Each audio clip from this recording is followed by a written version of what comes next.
Ryan finished his biggest job of the year, $160,000 kitchen and bathroom renovation. It took 8 weeks to produce. He sat down at the last walkthrough, added everything up, the materials, the labor, the subs, and the overhead allocation, and he expected to see $30,000 in profit. It was only $4,300. Today, I'm walking you through the exact job costing breakdown that explains where Ryan's $26,000 went, and the system that makes sure this will never happen again. Let's get into it. Hey everyone, Mitch here, one of the coaches at Contracting.com. Before we start, Ryan isn't a real person. He represents a situation we see constantly at Contracting.com. Contractors finishing a job and discovering that their margins were a fraction of what they had estimated. The numbers here are based on real job analyses from businesses we work with at Contracting.com. Ryan bid the job like this: materials, $65,000. Labor for 3 guys for 8 weeks, $45,000. Subcontractors, $15,000 for the plumber and the electrician, and the overhead, 10% of the revenue, so $16,000. The total costs estimated is $141,000, $160,000.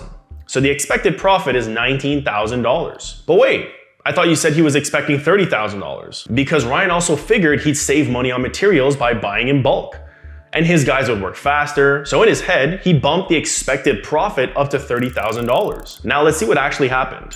Leak number 1, material overages. Ryan budgeted $65,000 in materials, and he spent $73,000. The tile the homeowner chose was backordered. Ryan had to source it from a different supplier at a higher price. That alone, $1,800. The homeowner also changed the countertop material mid-job, so the upgrade cost is $3,200. There was also 2 incorrect material orders that had to be returned and reordered. So the restock fees and the time associated to that, $600. A crew member also cut a sheet of hardwood flooring backwards, so wasted material costs, $400. Small change orders that Ryan didn't charge for because, it's just a little thing, and right there, that's about $2,000 in aggregate costs. Altogether, $8,000 over on materials, and Ryan never sent a change order for most of it. The second leak point, labor overages. So Ryan budgeted $45,000 in labor. He spent $53,000. His 3 guys worked 51 days instead of 40 budgeted. 11 extra days. At a total loaded labor cost of around $700 per day for the crew, that's $7,700. Why the 11 extra days? 3 days waiting on the back-ordered tile, 2 days because one crew member called in sick and worked slower, 1 day fixing a drywalling mistake, 2 days because the electrical rough-in ran a little bit longer than they had to wait, 3 days because the homeowner wanted additional work added to the scope. Some of that was unavoidable. Some of it should have been charged as change orders. None of it was. The third leak is subcontractor overages. Ryan budgeted $15,000 for the electrician and the plumber. He ended up spending $18,500. The plumber found old pipes that needed replacing that was not in scope. Ryan paid out of his own pocket rather than charge the customer because he didn't want a confrontational conversation. The electrician ran 3 hours over on the panel upgrade, and Ryan ate the cost. Now the fourth leak is the overhead undercount. Ryan allocated 10% of overhead, so that's $16,000. But here's what his actual overhead included that year. Truck payment of $800 per month.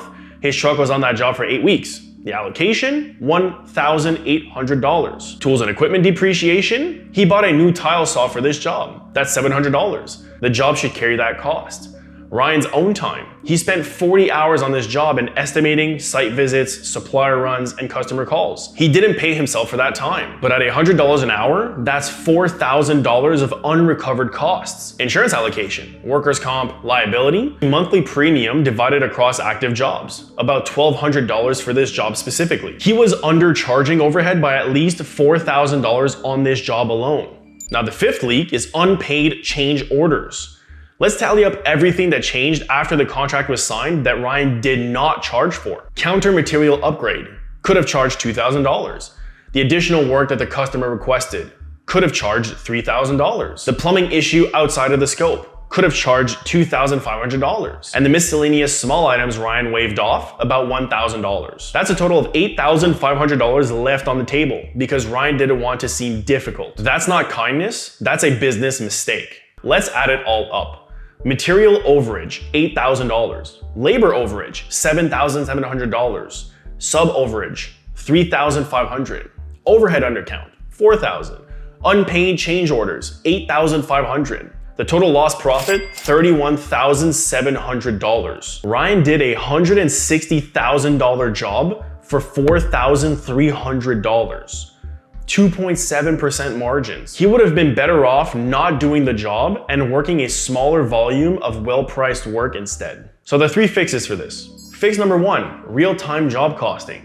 Ryan estimated the job, then he never looked at costs again until it was over. That's the mistake. You need to track costs in real time, not after, during.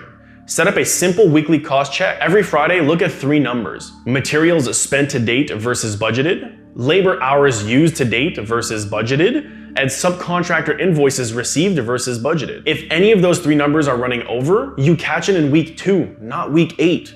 We use a simple spreadsheet at contracting.com. You can build one within 30 minutes, or use job costing software like Buildertrend or JobTread if you're running multiple job sites. The second fix, charge for change orders every single time.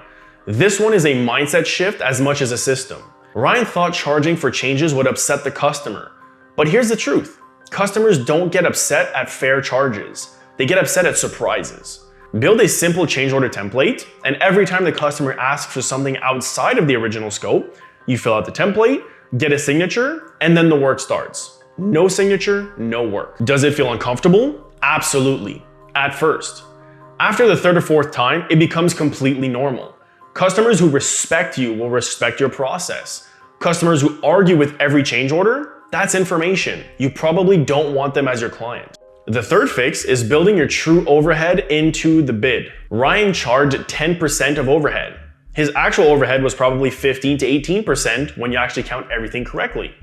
Here's how to calculate your real overhead rate. Add every business cost that isn't directly tied to a job. Truck payments, insurance, office supplies, your own salary, software, phone, marketing. Divide the total overhead by total revenue. That's your overhead rate. If it's 18%, you charge 18% on every job, not 10, 18. Most contractors undercount overhead by 4 to 8% on every job. On a $160,000 job, 5% is $8,000. That's where the profit goes. Ryan built a simple job costing spreadsheet. It took him about 2 hours to make. He updated his change order template and started using it on the very next job. A $120,000 primary bathroom addition. 8 weeks to complete. At first change order he presented, the customer signed without blinking. He recalculated his overhead rate, it was actually 17%. He updated his estimate template, and his final margins, $23,000 at 19%. Same type of job, same market, same crew, 5 times more profit. Because he tracked it, charged for changes, and counted his overhead correctly. That's what job costing does. It turns invisible losses into visible wins. Thanks for watching, and subscribe for more real contractor numbers and systems because this is just the beginning.